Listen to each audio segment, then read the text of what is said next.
So we are now less than a week away from the release of the High School Years expansion pack, and I'm getting a little excited to play with this pack. I put up a community poll asking who you would rather see me play with, Judith Ward or the Pleasant Sisters, and the results were ridiculously close. For a long time, they were dead tied until Judith Ward finally pulled ahead a little bit. But this kind of leaves the question of who will I play with?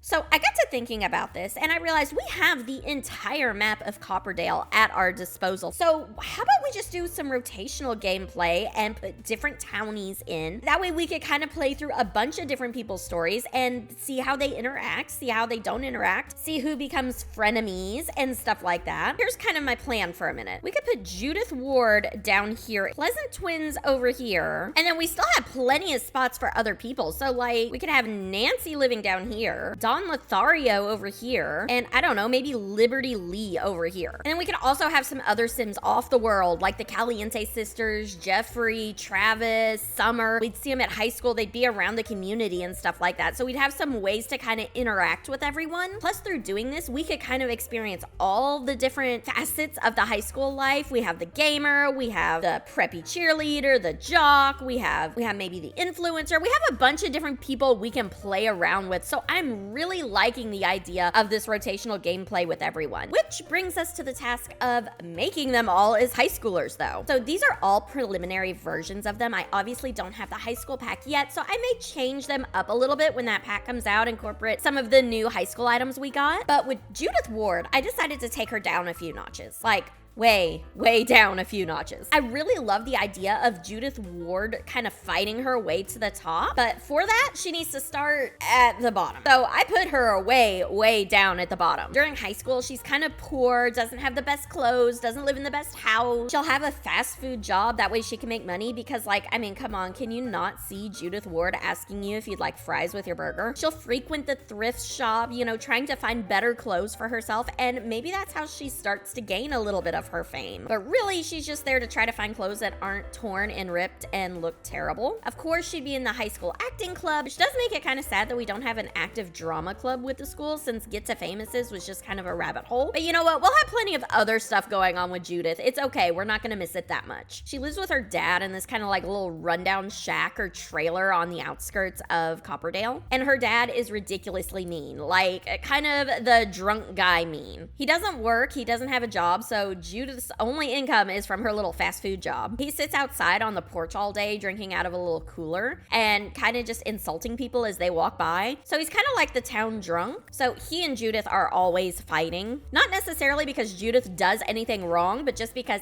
he's mean. But I really like this idea for her story. It kind of explains why she became like she is when she's adult, why she's so materialistic and a snob, and why she was so determined to rise her way to the top. Now, she won't be getting any fame in this Let's Play. This is kind of like her humble beginnings, where she started. Next, we have the Pleasant Twins. Now, I didn't change them too much from the versions we got of them with Discover University, because in those versions, they're supposed to have been just out of high school. So, I mean, there's not too much to change there, but I did tweak them some. So Angela, I gave kind of a perfectionist bookworm vibe to. I feel like she's kind of really grown up for her age. She's one of those people who acts more like an adult than a teen. She studies, she gets good grades. She's very much the kind of perfect kind of teen. She's definitely one who's gonna have the goal-oriented aspiration when the pack drops. She's very focused on getting into college, to advancing her place in the world, stuff like that. But if Encanto taught us anything, we learned that when you are perfect, that puts an immeasurable amount of pressure on you. So I also feel like Angela has that pressure. So it'll be interesting to see how or if she can handle that. And then with Lilith, I took her in an entirely different direction, okay? She is the rebel bad girl. She ditches class, she pulls pranks, she sneaks out at night, she causes trouble and mayhem. All your typical bad teen girl interactions. They live with their mom, which I had intended on making the Pleasant Twins live in a two-parent household, but for whatever reason in cast, it would not let me give both a mom and a dad to them. It would always just glitch the game out doing that. So that turned us into having a single mom, which I will say I ended up liking this idea better. Their mom is very ambitious and outgoing. She's sort of like a grown-up version of Angela. So on one hand, she's always pushing Angela to do better, to do her best, to rise above and beyond. So she is kind of putting all of that pressure on Angela. But then on the other hand, she is constantly criticizing and critiquing Lilith for not being quite as good. So there's a lot of drama to be had with this family, and I think it's going to be really, really fun to see how their whole family dynamic pulls together. All right, so next I decided to incorporate Nancy Landgrab's story. Now, if you didn't know, Nancy's maiden name is Landgrab. Jeffrey took her last name when they got married because she came from such an influential family. So how does someone who came from such an influential family end up in the town of Copperdale? Well, she got suspended from her stuffy private school for bullying a girl who didn't have the newest designer jeans. So her parents decided, instead of sending her to another fancy boarding school, to send her off to Copperdale so she could maybe learn to appreciate some of the things she has. Of course, her parents didn't go with her. No.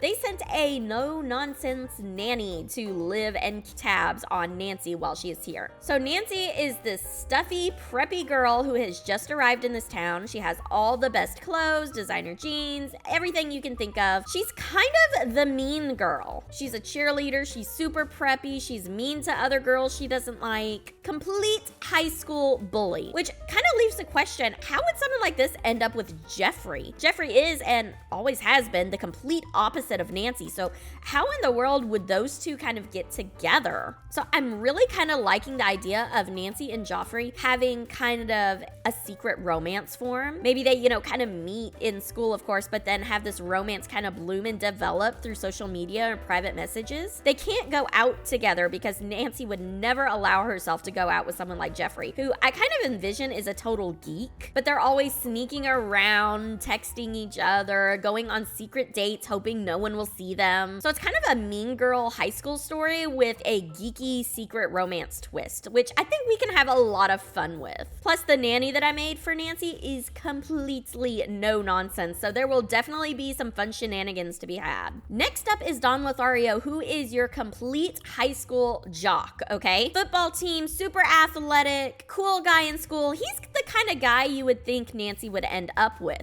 just kind of the girl version of Nancy. But we all know he's not going to end up with Nancy. Don Lothario is a total player. But the question is, how did he end up as such a player? What happened to poor Don Lothario to make him such a womanizer? Did somebody break his heart? I'm kind of thinking that maybe while he was in high school, he met someone that he just truly fell in love with. They had a great connection, and then something happened and that relationship didn't work out. And so since he couldn't have the love of his life, now he's just trying to bury those feelings of pain with any woman he can find to sleep with. He lives with his dad and his dad's new fiance, who is honestly closer to Don's age than his dad's. His father's a musician, but he's also a lazy bum and completely non-committal. So he kind of cycles through girlfriends, even though he has a fiance, which, hey, maybe that's where Don gets it from. His fiance doesn't really mind because she's also really non-committal, cycles through boyfriends quicker than panties, and is really just there for the money. So it's kind of no wonder Don turns out like he did, but it'll be really fun to see this story of exactly how Don turned out like he did. So the last person I'm going to be playing with is Liberty Lee, and just to be honest, I am super excited to play with her. I made Liberty a total geek. She loves games, she loves programming, she's in the streaming career, she's on the computer team. Total geek, which is something her grandmother that she lives with does not understand at all. Her grandmother's a very outdoorsy type, so she's always kind of pushing Liberty to get off the computer, come enjoy the world outside, go make some friends, maybe get a boyfriend. But Liberty isn't interested in a boyfriend. I also made Summer and Travis as teens in this world, so while we won't be playing them as an active household, they will be around. Travis is Liberty's best friend. They're almost identical. They both love gaming, programming, stuff like that. While Summer, I kept her very preppy and perfect kind of image. And the issue is both Travis and Liberty have crushes on Summer. So definitely some kind of friend drama. Not gonna lie, I'm kind of excited to play with Liberty the most because I love geeky Sims,